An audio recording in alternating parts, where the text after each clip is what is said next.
Shalom jemaat Tuhan, selamat pagi. Tuhan selalu memberkati kita semua, melindungi, menjagai, dan selalu memberikan yang terbaik untuk kehidupan kita. Karena kalau kita ingin hidup kita menjadi lebih baik, maka Tuhan Yesus, Bapa kita, ingin hidup kita lebih baik. Kalau kita ingin sembuh, Dia sudah mati di kayu salib supaya kita sembuh. Kalau kita ingin mendapatkan kehidupan, kekekalan, karena itulah Dia sudah memberikan yang terbaik, anaknya Yesus Kristus tersalib hanya untuk kita semua. Karena itu mari kita akan menggunakan sisa hidup kita. Saya berdoa supaya kesehatan kita, panjang umur yang Tuhan berikan kepada kita bukan untuk memuaskan hawa nafsu kita, tetapi untuk melakukan pekerjaan Tuhan. Ada beberapa pekerja atau jemaat yang sakit, dan ketika mereka sehat, tujuannya saya minta hanya kepada Tuhan cuma satu, supaya mereka bisa menyelesaikan pekerjaan Tuhan.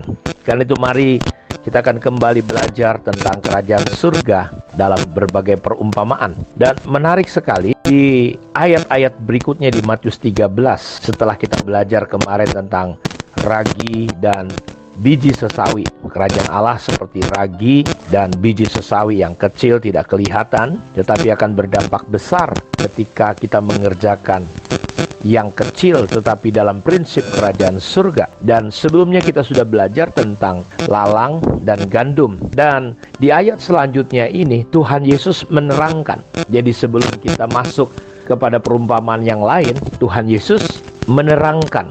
Berarti ini menurut saya sesuatu yang perlu kita pahami sebelum kita memahami lebih jauh.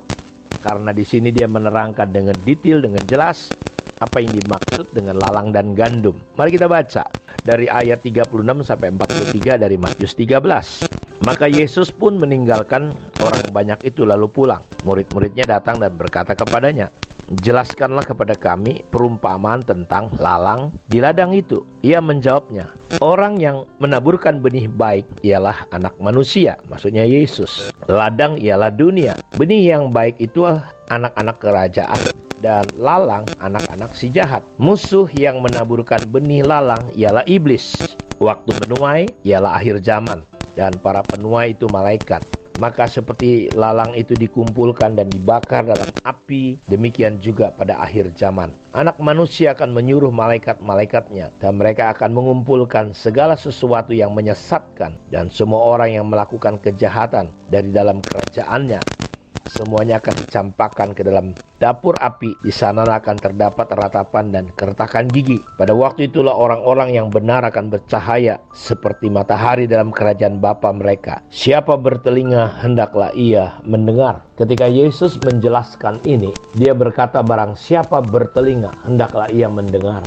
Saya berdoa supaya kita bukan hanya memiliki telinga secara jasmani, mata secara jasmani, tetapi kita memiliki telinga secara rohani, mata secara rohani, sehingga kita mampu melihat, mampu mendengar hal-hal yang terselubung, hal-hal kebenaran yang perlu kita ketahui tentang kerajaan surga. Karena kalau tidak, kita juga tidak akan mengerti. Sulit kalau kita cuma menjadi pendengar dan kita menangkap hanya secara lahiriah, karena daging dan roh selalu bertentangan. Manusia daging tidak akan pernah bisa mengerti prinsip-prinsip tentang kerajaan surga. Karena itu Bapak Ibu perhatikan baik-baik di sini, bahwa anak manusia yang menabur yang baik bicara tentang kebenaran, bicara tentang Yesus Kristus yang menaburkan kebenaran, dan lawan atau musuh bicara tentang iblis, dan lalang bicara tentang anak-anak si jahat, gandum bicara tentang anak-anak Tuhan. Dan di dalam kerajaannya waktu menuai di sini diterangkan adalah akhir zaman. Dan para penuai itu adalah malaikat. Nah, dikatakan,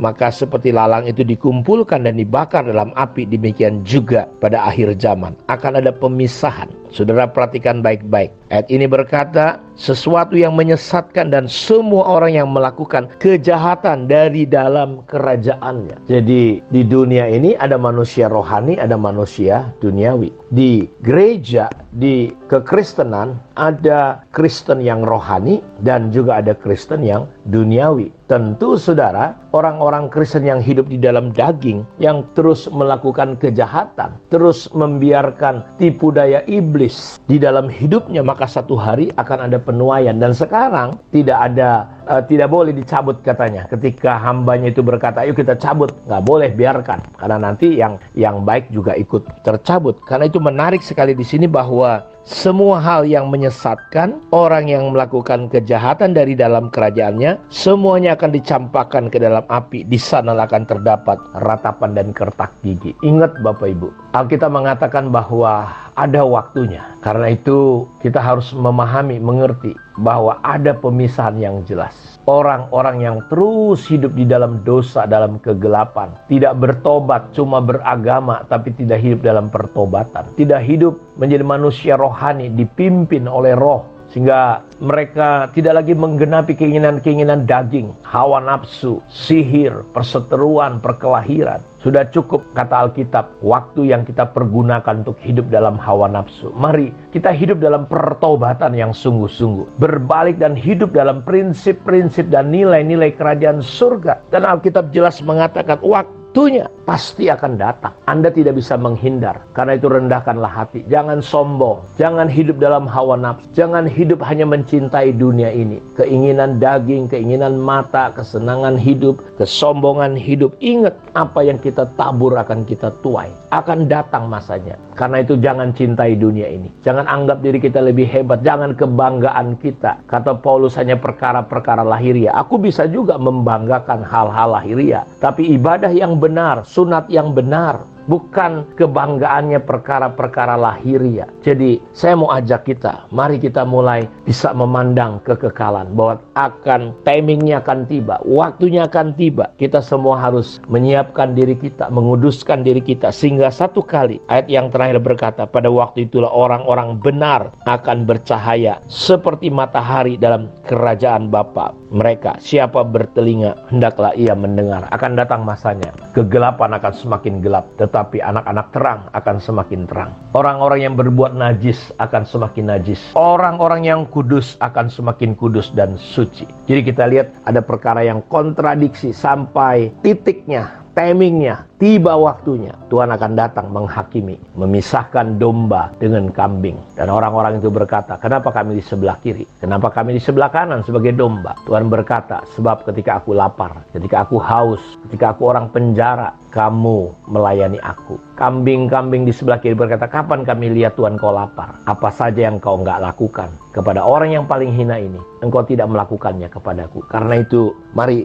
waktu yang sisa yang Tuhan berikan di dalam hidup, layanilah Tuhan dengan sungguh-sungguh. Kasihi Tuhan, cintai Tuhan, ekspresikan kasih kehidupan kita di dalam Tuhan, itu melayani Tuhan dengan melayani sesama. Karena itu, kalau ada konflik suami istri, kalau ada yang tidak baik hubungan kita satu dengan yang lain, mari lepaskan pengampunan, lepaskan kasih. Dan saya percaya tidak ada satupun hukum yang bisa menentang kasih. Karena itu apa yang Yesus terangkan tentang gandum dan lalang ini bisa menolong kita, memberkati kita untuk kita mawas diri. Karena waktu kita di dunia ini tidak panjang, tidak lebar. Ini tempat yang fana, hanya sementara. Jadilah kita menjadi bijak, mengerti kehendak Tuhan. Karena hari-hari ini adalah hari-hari yang jahat. Kiranya Tuhan Yesus memberkati kita semua. Shalom.